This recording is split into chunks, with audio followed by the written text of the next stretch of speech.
Since the coalition came to power, when it comes to education, free schools have grabbed all the attention.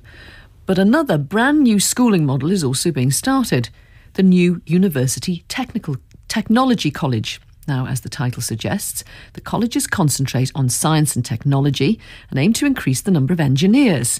2 of them have opened so far, one in the West Midlands and one in Staffordshire. They are part funded by industry, but most of the money comes from the government. There'll be 2 more opening this year, another 13 have been approved, and if the man behind them has his way, there'll be 100 of them in 5 years' time. The colleges are Lord Baker's project. Kenneth Baker was Education Secretary in Margaret Thatcher's government, and I asked him how these university technology colleges differ from ordinary schools. They're very different from ordinary schools. First, they're 14 to 19. We believe 14 is the right age of transfer. Youngsters can decide themselves what their interests are. That's number one. Secondly, we get a university to sponsor each one, not with money at all, but commitment, getting involved with the teaching of youngsters at 14, 15 and 16, also helping to shape the curriculum. Thirdly, we get local employers to actually get involved with the school in much more way than they've ever done before. They can actually shape the specialist curriculum, because the curriculum consists of 40% technical studies, 60% academic subjects. The academic, English, Maths and Science, GCSE, a foreign language, German for engineering, not Goethe, French for business, not Molière, and history or geography. It's a demanding day. It's 8:30 to 5:30 every day. And what we found with the 2 that have opened already is that there's a real behavioural change. The youngsters at 14 are treated as adults. They wear business dress to the college, of course, overalls and dungarees when they're working on machinery. They have their own iPad or laptop. They're treated as adults. There's definitely behavioural change. Truancy virtually disappears, so does bloody-mindedness. The other thing we've discovered at the JCB Academy, which you visited, the JCB UTC, is that there's been a huge improvement in basic English and maths. Not a small improvement, a huge improvement, because the English and maths is melded in to the specialist engineering's technical subject. As you said, we've been to the JCB Academy. It's in Roaster, a village in Staffordshire, and Roaster is where the company headquarters of JCB is. Jim Wade, the principal, showed us around. The JCB Academy is based in a converted Arkwright mill, and the mill was actually built in 1780 and it was in production with cotton right the way through to 1985.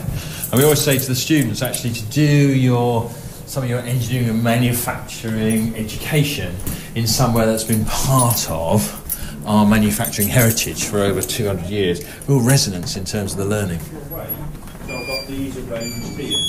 So it's electronics in here. The students can use this room for electronics or pneumatics. At the JCB Academy, what we're looking to do is develop the engineering and business leaders of the future. You're coming into one of our production workshops, and in the production workshops there are about 24 lathes and about 8 turret mills, and we've got another production workshop next door, and the students go through all of the processes that you would expect a student to go through on an apprenticeship. If you take our sixth form students, Aidan, who's with us now, Aidan does maths and physics A-level alongside his engineering diploma. If you take Ella, who's one of our year 11 students, Ella does 3 separate sciences, mathematics, English, ICT, German, and I believe she's doing additional maths as well at this present moment in time as well. On Monday and Friday we're here from 8:30 till 4, and Tuesday, Wednesday, Thursday we have an hour longer than that where we do extracurricular activities. They really help with things when you're coming to write CVs and writing your personal statements for universities, because it's something extra that we have to write down. But also it's preparing us for what business hours are going to be like.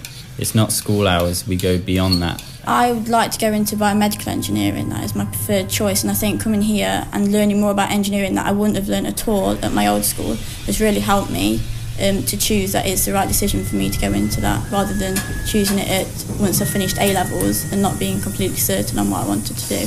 We are currently 90% boys, 10% girls. We'd really like it to be 50-50, to be perfectly honest, and therefore what we're trying to look to do is to encourage more girls to consider engineering as a career route. We're running a series of workshops where we're hoping to have about 250 11-year-old girls come and join us this summer to hopefully sow a little bit of a seed. 3D room, So the youngsters do their designs next door. Then you can come in here and the youngsters put their 3D goggles on and they can project their images actually in 3D. And if you go to somewhere like Jaguar Land Rover, then they will do a lot of some of their design within a 3D environment. I think the range of opportunities we provide them here, both in terms of equipment, are different to what you would have in a standard state school. But actually what's the real difference here is that opportunity to actually work together with those partner organisations and with students with similar interests and abilities in terms of moving their understanding forward.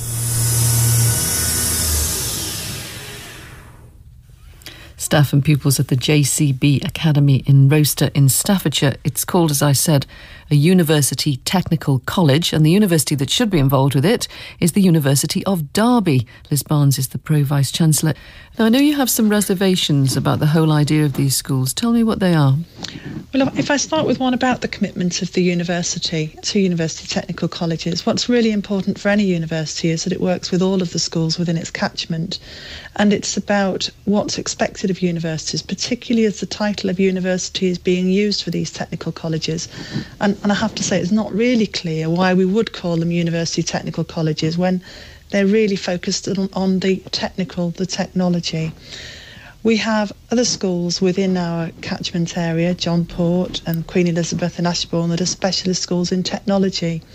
And there is a concern that if students are being sort of so-called siphoned off into these university technical colleges, it might reduce the number of students who can study technology in our local sixth forms. And, schools are worried about the viability of technology for those students in the future within our other schools. And so there is that concern about how we can ensure that we retain opportunities for students to engage in technology and engineering across all of our schools and not just in these specialist schools. Because, Lord Baker, the idea is that these will be regional centres of excellence, so you'll have to travel to them, and not everyone will be willing to do that. Not every child will have parents willing to push them into that. We're finding they're very popular indeed. 17 have been approved, and there'll soon be an announcement of a further significant increase on that. There's no doubt that universities are stepping up to it. Other universities haven't expressed those, universities like Cambridge and Warwick and Nottingham and Bristol are all very keen to support these. The Russell Group as well as other universities, because they see there's enormous opportunity. And it's not to the disparagement of other schools, but do remember, the college that you visited, JCB, the amount of equipment they had in that was £800,000. They have a wonderful range of engineering equipment. An ordinary school simply couldn't possibly have that degree of equipment. And so you're switching on young people at the age of 14, and the commitment of those youngsters in that school is absolutely magnificent. We're not trying to hit the other schools at all. What we're trying to do is to create real beacons of excellence. Liz Barnes, is it the case that a university like yours, and I've had a look at the courses you offer, many of them are technical vocational engineering. Yes, absolutely. You could lose pupils, couldn't you, from a school like this, because they will feed perhaps straight into a job without having to pay for a university education or spend the time doing it? No, actually, I mean, it would still work very much in terms of how we work currently with our local employers. A lot of our students are employed locally and study part-time with us, or are sponsored by employers to come and study our degrees. And we also offer, and we will be offering more higher apprenticeships in the future. So actually we would expect these academies to feed into the university. My major concern is that really where these schools have got these specialist resources, that there is access for others and that we continue to offer technology in other schools locally. Well, we're not trying to hit the technology in other schools locally at all. That's not the purpose. But I want to see the spread of these on a very extensive scale so that all local communities can have access to them. Liverpool, for example, is going to have Since the coalition came to power, when it comes to education, free schools have grabbed all the attention. Also Derby, I'm sure, but another brand new schooling model is also being started. And Toyota, the new all the University Technology College. knowledge. The education now, as the title system is not suggests, turning out youngsters colleges who concentrate many on companies science can and work technology, with. They say aim they've to not increase been- the number of they're not engineers. technical enough, 2 of them they're have not opened so educated far, well one in enough. North Midlands and We've one got in to Staffordshire. retrain them. Indeed, They even are part funded by many industry, graduates, but most of the money engineers comes from the from government. universities. There'll be 2 more also opening companies this say year. we have to Another retrain them. 13 They've not have been been practical approved. enough. And if the And I man think one of behind the them things has that his way, Derby University there'll be does 100 do of them in is 5 have very years' time. practical The colleges training are for Lord Baker's engineers project. at the Kenneth Baker university was level. Education Other Secretary universities in don't Margaret have that. Thatcher's government. Lisbon, this goes And I back asked to him an how the idea of university reaching technology maturity at colleges around differ 14 from ordinary schools. rather than They're at very perhaps different 16 from or ordinary 18. schools. First, they're 14 Won't it be for some to pupils 19. a We chance to believe shed the 14 is the right age humiliation of of having to transfer. go on with Youngsters a can very decide academically themselves based what their education interests are. that That's isn't number one. right for Secondly, we get a university yes, to but sponsor actually each one. 14 is a Not very with money early at all, age but to make a commitment. decision Getting about involved your with the future teaching of career, youngsters at 14, because 15, we do 16, see also helping lots to of shape the students curriculum. change their choices Thirdly, we as they get local progress, firstly when they're employers selecting to for actually get involved with GCSEs, the then when school they in select much for more A-level, ways than they've ever and then done when they before. progress They can into actually higher shape the education. specialist curriculum. And our Because the advice is curriculum usually consists of to 40% keep your technical options studies, open 60% and to make academic sure that you subjects. don't close Academic, down English, avenues. maths and science, I think what is GCSE, important, and I think foreign I did language, hear German this, that for within the engineering, academies Goethe, that a French broad for business, curriculum not is Molière, maintained, and history or albeit geography. that there's an It's emphasis and demanding focus day. on It's technology and 8:30 to engineering, 5:30 because the every day. likelihood is And what we found some with the two students will that have emerge opened already who want to do other is that there's things a real and take other behavioural routes. change. The youngsters at 14 are treated as valid adults. point. They And wear that's where we business have the dress broad to the education, culture, of course. Of the JCB Overalls and UTC, reason they're working on only 2 have machinery. dropped out in the They last have 2 their years own because they iPad don't find or it laptop. suitable to them. But They're look treated what's as happening in the adults. rest of the world. There's definitely behavioural America change. chooses Truancy virtually 14, disappears. basically. There's bloody mind. In most of Europe, The other thing we've between discovered upper at the secondary and JCB lower Academy, secondary, which you of visited 14. the JCB